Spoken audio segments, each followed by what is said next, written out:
आप सभी को जय मसीह की। स्वागत है आपका मेरे चैनल पर। आज का वचन है, दोष मत लगाओ कि तुम पर भी दोष न लगाए जाएं। मत्ती 7:1। हम देखते हैं कि ये वचन हम लोगों से क्या कहता है। दोष मत लगाओ। दोष, कौन से दोष की बात की जा रही है कि हम पर भी दोष न लगाए जाएं। हम लोग सभी जानते हैं कि हम में से कोई भी इंसान इतनी धर्मी नहीं है जो हम लोग अपने आप को धर्मी समझते हैं। हम लोग इतने भी शुद्ध नहीं हैं कि हम दूसरे के ऊपर हम लोग दोष लगाएं।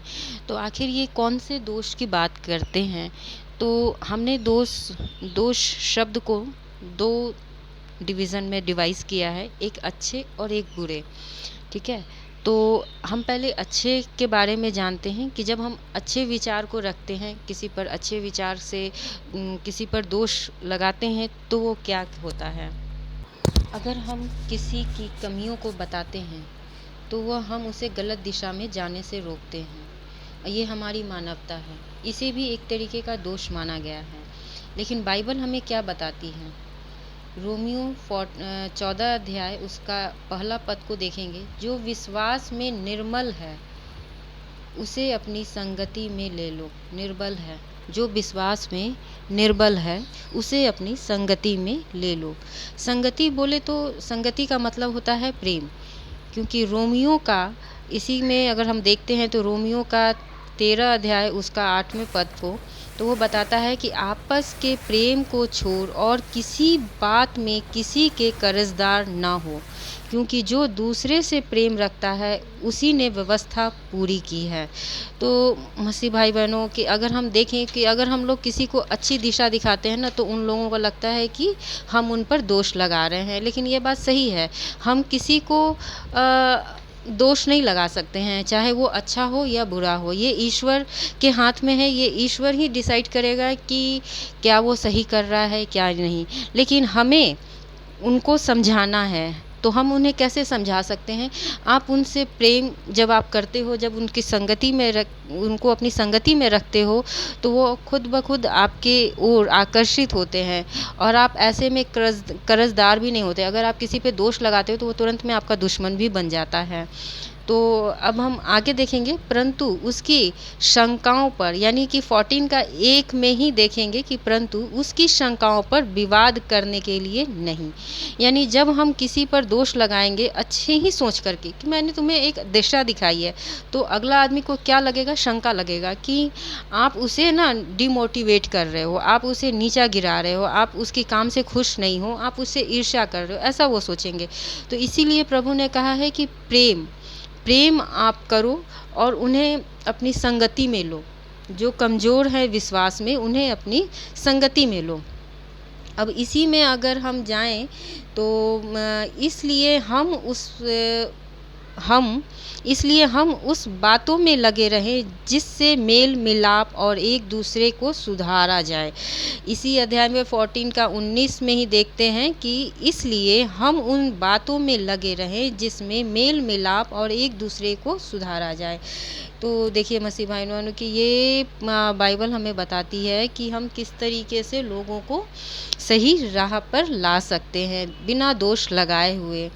फिर हम रोमियो का 3 उसका 20वां पद में भी देखेंगे, क्योंकि व्यवस्था के कामों से कोई प्राणी उसके सामने धर्मी नहीं ठहरेगा, इसलिए कि व्यवस्था के द्वारा पाप की पहचान होती है ना। तो इसीलिए प्रभु यीशु मसीह बताते हैं कि अगर आप किसी को गलत रास्ते पे चल रहा है और आप उसे सही रास्ता दिखा रहे हो, तो वो उल्टा आप पर ही दोष लगाएगा। इसीलिए प्रभु ने कहा, दोष मत लगाओ कि तुम पर भी दोष न लगाए जाएं। तो हम लोग कैसे समझाएं? तो हम लोग कैसे समझा सकते हैं? उन्हें अपनी प्रेम की संगति में लेकर के समझा सकते हैं, ठीक है ना। और क्योंकि व्यवस्था कहती है कि कोई भी मनुष्य धर्मी नहीं है। और अगर इसी दोष को हम लोग दूसरे शब्दों में देखें तो इल्ज़ाम लगाना कहते हैं, या फिर किसी को भी ब्लेम करना, है ना? तो ये बुरे विचार होते हैं जो ब्लेम किया जाता है। तो हम इसमें भी देखेंगे कि ब्लेम हम उस आदमी पर लगाते हैं जिससे हम नफ़रत, घृणा, ईर्ष्या रखते हैं, या हम उसे बिल्कुल हम उससे अलग होते हैं, है ना? तो उस पे हम लोग ब्लेम लगाते हैं, या फिर वो सही रास्ते पे चल रहा हो और हम लोगों को बर्दाश्त नहीं हो रहा हो, तो हम लोग उसकी कमियों को निकालते हैं, उस पर ब्लेम लगाते हैं, झूठा आरोप लगाते हैं। बाइबल क्या बताती है? यशाया 5 और उसका 22वां अध्याय में देखेंगे कि हाय उस पर जो दाख मधु पीने में वीर और मदिरा को तेज बनाने में बहादुर है, जो घूस लेकर दुष्टों को निर्दोष और निर्दोषों को दोषी ठहराते हैं। बाइबल हमें ये भी सिखाती है कि हमें नफ़रत, घृणा, ईर्ष्या या दूसरों से अपने आप की तुलना नहीं करनी चाहिए, है ना? तो अब हम देखते हैं कि रोमियो 2 का रोमियो 2 अध्याय में क्या कहते हैं परमेश्वर हमसे। अतः हे दोष लगाने वाले, तू कोई क्यों न हो, तू निरंतर है, क्योंकि जिस बात में तू दूसरे पर दोष लगाता है उसी बात में अपने आप को भी दोषी ठहराता है, इसलिए कि तू जो दोष लगाता है स्वयं ही वह काम करता है। हम जानते हैं कि ऐसे ऐसे काम करने वालों पर परमेश्वर की ओर से ठीक ठीक दंड की आज्ञा होती है। हे मनुष्य, तू जो ऐसे ऐसे काम करने वालों पर दोष लगाता है और आप वे ही काम करता है, यानी खुद आप वही काम करते हैं, तो क्या यह समझता है कि परमेश्वर की दंड की आज्ञा से बच जाएगा? देखिए, ये जो दोष लगाने वाला होता है ना, ये ब्लेम करने वाला, तो ये सबसे बड़ा गुनाह है ईश्वर की नज़र में। नफ़रत और घृणा, ईर्ष्या रख कर के हम लोग एक दूसरे पर दोष लगाते हैं, दूसरों को हीन भावना के नज़र से देखते हैं, तो उस पर हम लोग दोष लगाते हैं। तो ये सबसे बड़ा गुनाह माना जाता है परमेश्वर की नज़रों में। और प्रभु ये भी कहते हैं कि तुम खुद को धर्मी न ठहरो, है ना? तो अगर हम एक अध्याय को और भी देखते हैं तो लूका 18 का 14 पद को देखेंगे कि मैं तुमसे कहता हूँ कि वह दूसरे नहीं परंतु यही मनुष्य धर्मी जाकर अपने घर गया, क्योंकि जो कोई अपने आप को बड़ा बनाएगा वह छोटा किया जाएगा, और जो अपने आप को छोटा बनाएगा वह बड़ा किया जाएगा। यानी कि जब हम किसी पे दोष लगाते हैं ना, तो हम लोग जो है ना अपने आप को बड़ा बनाते हैं। ये हम लोगों को ध्यान देना है कि हम लोग किसी के आगे बड़ा ना बने, बल्कि हम लोग छोटे ही रहें।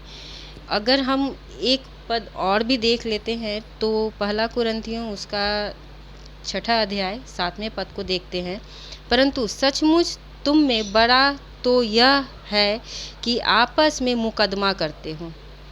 बड़ा तो यह है कि आपस में ही ना हम लोग अपना किसी को जस्टिस कर देते हैं। अन्याय को क्यों नहीं सहते, अपनी हानि क्यों नहीं सहते, परंतु तुम तो स्वयं अन्याय करते हो और हानि पहुंचाते हो, और वह भी भाइयों को।